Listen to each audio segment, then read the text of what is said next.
जय श्री कृष्ण मित्रों 23 મે 2025 શુક્રવાર અપરા એકાદશીના દિવસે ઘરમાં આ જગ્યાએ ચૂપચાપ ફેંકી દેજો એક મુઠ્ઠી ધાણા થશે બહુ મોટો ચમત્કાર બની જશો માલામાલ। જી હા મિત્રો, અપરા એકાદશીનો દિવસ છે જે ખૂબ જ ખાસ અને શુભ દિવસ છે। આ દિવસે ભગવાન શ્રી હરિ વિષ્ણુજી અને માતા લક્ષ્મીજીની કૃપાથી તમારા જીવનમાં ખુશહાલી અને સમૃદ્ધિ હંમેશા બની રહેશે। આજે અમે તમને એક વિશેષ અને સરળ ઉપાય વિશે જણાવીશું જેના દ્વારા તમારી બધી પરેશાનીઓ દૂર થઈ જશે અને તમારા જીવનમાં ધનની વર્ષા થશે। ધ્યાનમાં રાખો કે એક વર્ષમાં કુલ 24 એકાદશી હોય છે, પરંતુ અપરા એકાદશીનું સૌથી વધુ મહત્વ છે।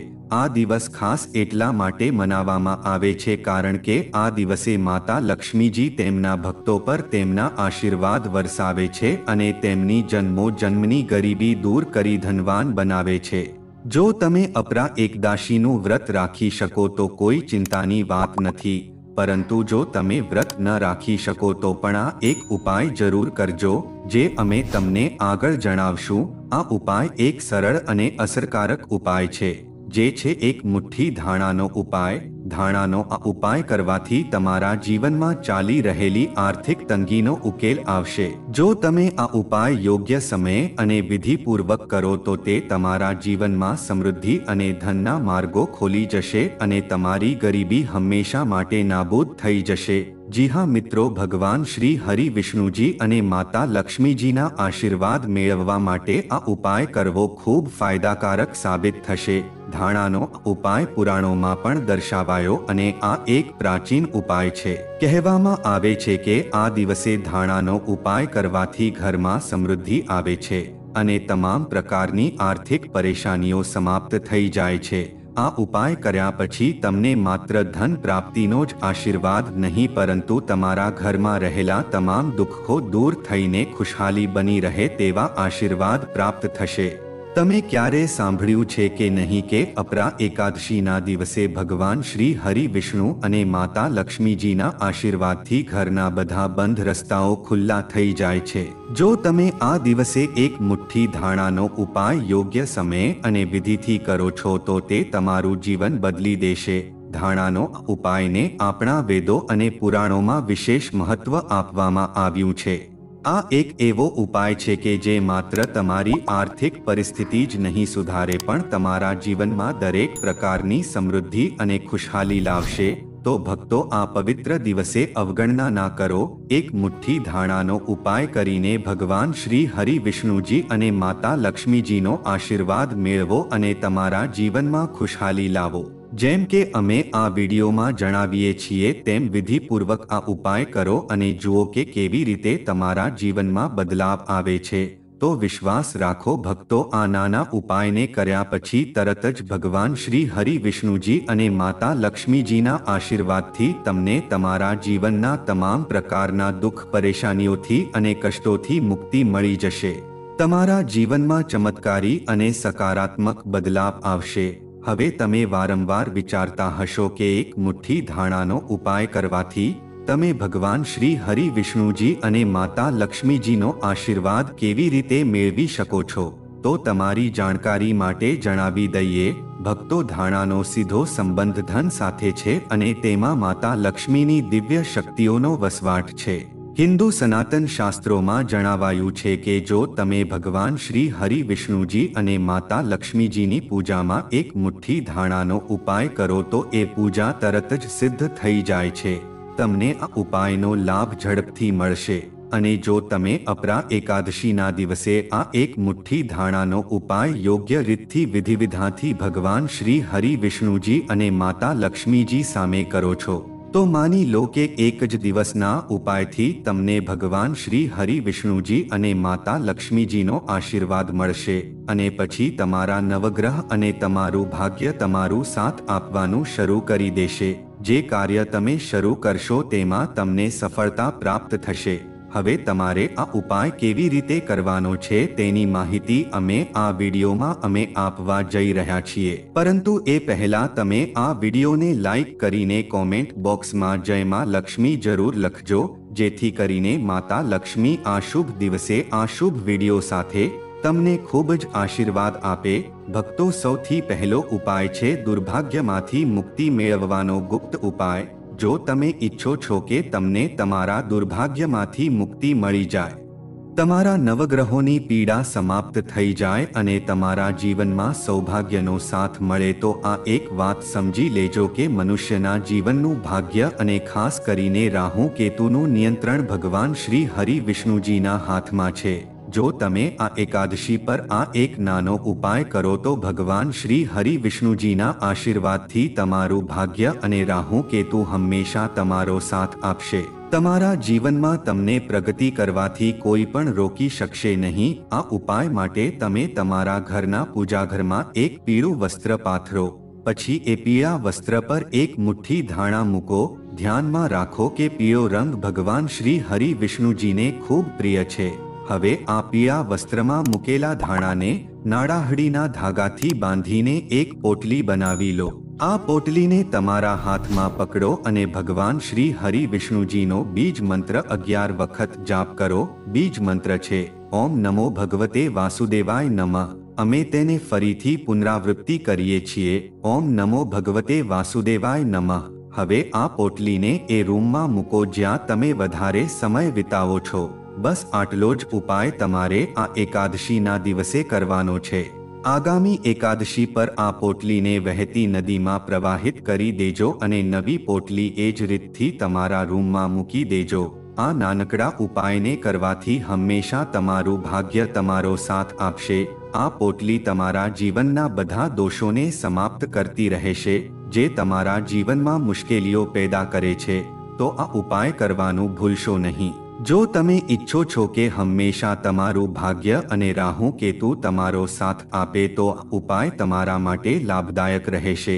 જો તમે ભગવાન શ્રી હરિ વિષ્ણુજીના સાચા ભક્ત છો તો આ વિડીયોને લાઈક કરવાનું ભૂલશો નહીં। બીજો ઉપાય છે ધન પ્રાપ્તિનો ગુપ્ત ઉપાય। જો તમે ઈચ્છો છો કે તમારા જીવનમાં ધનની વર્ષા થાય અને ક્યારેય પણ ધનની કમી ન રહે તો આ ઉપાય તમારા માટે છે।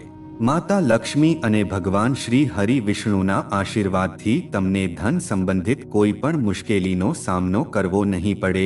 અપરા એકાદશીના સૂર્યાસ્ત પછી તમારે આ ઉપાય કરવાનો છે। સાંજે ઘરના પૂજાઘરમાં એક ઘીનો દીવો સળગાવો જે તમે માતા લક્ષ્મીજીની પ્રતિમાના સામે મૂકો। પછી એક લાલ વસ્ત્ર પાથરો અને તેમાં એક મુઠ્ઠી ધાણા, 1 રૂપિયાનો સિક્કો અને 3 લવિંગ મૂકો। અમે તેને ફરીથી પુનરાવૃત્તિ કરીએ છીએ, 1 મુઠ્ઠી ધાણા, 1 સિક્કો અને 3 લવિંગ। હવે આ વસ્ત્રને પોટલી બનાવી લો અને તેને હાથમાં પકડીને માતા લક્ષ્મીજીનો બીજ મંત્ર 11 વખત જાપ કરો। આ મંત્ર છે ઓમ શ્રીન હ્રી શ્રી કમલે કમલાલય પ્રસિદ્ધ પ્રસિદ્ધ શ્રીન હ્રી શ્રી ઓમ મહાલક્ષ્મી નમઃ। ફરીથી સાંભળી લો અને ક્યાંક લખી લો, ઓમ શ્રીન હ્રી શ્રી કમલે કમલાલય પ્રસિદ્ધ પ્રસિદ્ધ શ્રી હ્રી શ્રી ઓમ મહાલક્ષ્મી નમઃ। આ મંત્રનો જાપ તમારે માત્ર 11 વખત કરવાનો છે અને આ પોટલીને તમારી અલમારી અથવા તિજોરીમાં મૂકી દેજો। 11મી તિથિએ ઉપાય કર્યા પછી માતા લક્ષ્મીજી અને ભગવાન શ્રી હરિ વિષ્ણુજીના આશીર્વાદથી આ પોટલી તમારા જીવનમાં એક ધનનું ચુંબક બની જશે જે ધનને ખેંચવાનું કામ કરશે। આ પોટલીના કારણે તમારા જીવનમાં ધન આવવાના બધા માર્ગો ખુલી જશે કારણ કે આ પોટલી અભિમંત્રિત થઈ ગઈ છે। આ એક પ્રાચીન ગુપ્ત ઉપાય છે જેને આજે પણ ઘણા ધનવાન લોકો કરે છે, તો આ ઉપાય તમે પણ કરવાનું ભૂલશો નહીં। આગળનો ઉપાય છે ભાગ્યનો સાથ કે સફળતા મેળવવાનો ગુપ્ત ઉપાય। જો તમે ઈચ્છો છો કે હંમેશા તમારું ભાગ્ય તમારો સાથ આપે અને તમે જે કાર્ય શરૂ કરો તેમાં તમને સફળતા મળે, તો ભક્તો તમારે અપરા એકાદશીના દિવસે એક નાનો ઉપાય કરવાનો છે। આ દિવસે તમારે ઘરે 11 રોટલા બનાવવાના છે કારણ કે 11 નંબર ભગવાન શ્રી હરિ વિષ્ણુજી અને માતા લક્ષ્મીજીને ખૂબ પ્રિય છે। દરેક રોટલી પર 11ની સંખ્યામાં ધાણા મૂકો અને આ રોટલાઓને ગાય માતાને ખવડાવો। આટલો ઉપાય કરવાથી હંમેશા તમારું ભાગ્ય તમારો સાથ આપશે અને તમે જે પણ નિર્ણયો લેશો તેમાં તમને લાભ મળશે। આ ઉપાય એટલા માટે મહત્વપૂર્ણ છે કારણ કે ગાય માતામાં 33 કરોડી દેવી દેવતાઓનો વસવાટ છે અને ગાયના ગોબરમાં માતા લક્ષ્મીજીનો વસવાટ છે। પોતે ભગવાન શ્રી કૃષ્ણ પણ સૌથી મોટા ગૌસેવક હતા। આ ઉપાય જો તમે આ એકાદશી પર કરો તો આખું વર્ષ તમારા રાહુકેતુ નવગ્રહ અને ભાગ્ય તમારો સાથ આપશે. તમે જે પણ નિર્ણય લેશો તેમાં તમને લાભ મળશે. એટલે દરેક અપરા એકાદશી પર આ ઉપાય કરવો જોઈએ, કારણ કે આ દિવસે મનુષ્યનો ભાગ્યોદય થઈ જાય છે. એકાદશીના દિવસે ફક્ત નિર્જળા અથવા જલીય પદાર્થો પર ઉપવાસ રાખવો જોઈએ. જો તમે રોગી, વૃદ્ધ, બાળક કે વ્યસ્ત છો તો ફક્ત એક તાણાનો ઉપવાસ રાખો. આ દિવસે ચોખા અને મીઠાનું સેવન ટાળો અને ભગવાન શ્રી હરિ વિષ્ણુ અથવા તમારા ઇષ્ટ દેવની પૂજા કરવી જોઈએ. તામસિક આહાર, ડુંગળી, લસણ, માંસ, મદિરા કે વાસી ભોજનનું સેવન બિલકુલ પણ ન કરો. આ દિવસે ઓમ નમો ભગવતે વાસુદેવાય નમઃ મંત્રનો જાપ કરવો જોઈએ. અપરા એકાદશીની પૂજા વિધિ આ રીતે છે કે આ દિવસે 4 પાય મંડપ બનાવવો અથવા બાજોઠ પર વચ્ચે ચોક બનાવવો. ચોકના મધ્યમાં ભગવાન શ્રી હરિ વિષ્ણુની તસવીર કે મૂર્તિ રાખી શકાય છે. ચોકની પાસે ભગવાનના પગલાના ચિહ્નો બનાવવામાં આવે છે જેને ઢાંકીને રાખવા જોઈએ. ભગવાનને શિંગોડાનો શીરો, ફળ અને મીઠાઈ અર્પણ કરો. પછી ઘીનો દીવો પ્રગટાવો અને તેને આખી રાત શાંતિથી પ્રગટતો રાખો. બીજા દિવસે વહેલી સવારે ભગવાનના પગલાની વિધિવત પૂજા કરો અને પગલા સ્પર્શ કરીને ભગવાનને જગાવો. કીર્તન કરો અને વ્રત ઉપવાસની કથા સાંભળો. આ પછી બધા મંગલ કાર્ય વિધિપૂર્વક શરૂ કરી શકાય છે. કહેવામાં આવે છે કે ભગવાનના પગલા સ્પર્શ કરવાથી જે પણ મનોકામના માંગી હોય તે પૂર્ણ થઈ જાય છે.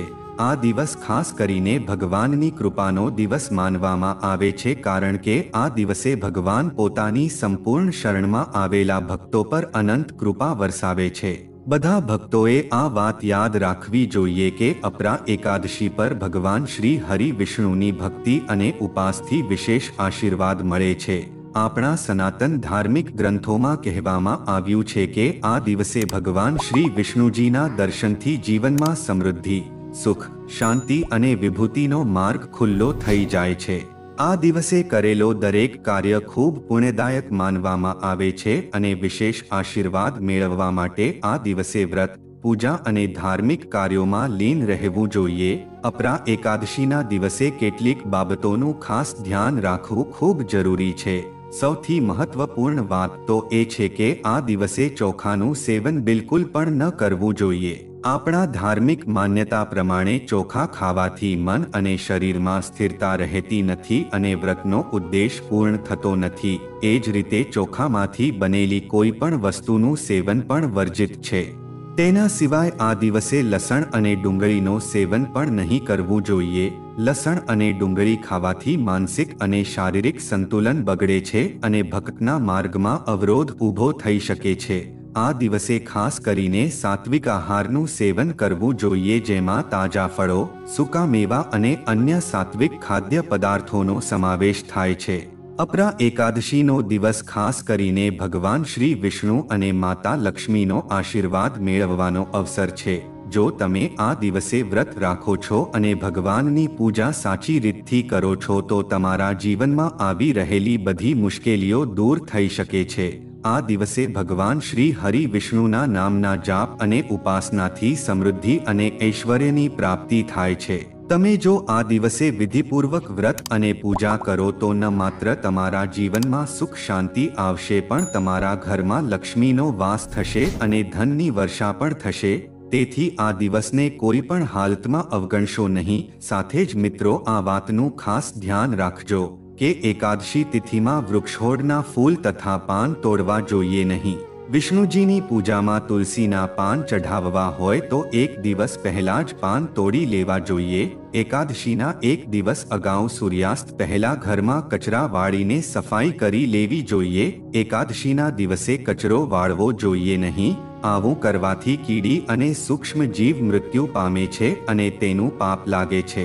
સાથે જ એકાદશીના દિવસે વાળ, દાઢી અને નખ કાપવા જોઈએ નહીં અને આ દિવસે ભોગવિલાસથી પણ દૂર રહેવું જોઈએ. એકાદશીના દિવસે કોઈ પણ વ્યક્તિની અવગણના કરવી નહીં. ગરીબ અને ઉંમરમાં મોટા વ્યક્તિઓનું અપમાન કરવું નહીં. ખોટું બોલવાથી પણ બચવું. એકાદશીએ ગુસ્સો અને વિવાદ કરવાથી બચવું જોઈએ. એકાદશી વ્રતમાં રાતે સૂવું જોઈએ નહીં. આખી રાત જાગીને ભગવાન વિષ્ણુજીના ભજન કીર્તન કરવા જોઈએ. તેનાથી ભગવાન વિષ્ણુજીની કૃપા મળે છે. જો તમે ભગવાન શ્રી હરિ, વિષ્ણુ અને માતા લક્ષ્મીને તમારા ઘરમાં લાવવા માંગો છો તો આ દિવસે તેમને તમારા ઘરમાં આમંત્રિત કરો અને તેમના આશીર્વાદથી તમારા જીવનને ઉજળું બનાવો. આ દિવસેની પૂજા અને વ્રતથી ન માત્ર તમારા ઘરમાં સુખ સમૃદ્ધિ આવશે પણ તમારા જીવનના દરેક ક્ષેત્રમાં સફળતાના દ્વાર પણ ખુલશે. ધન્યવાદ.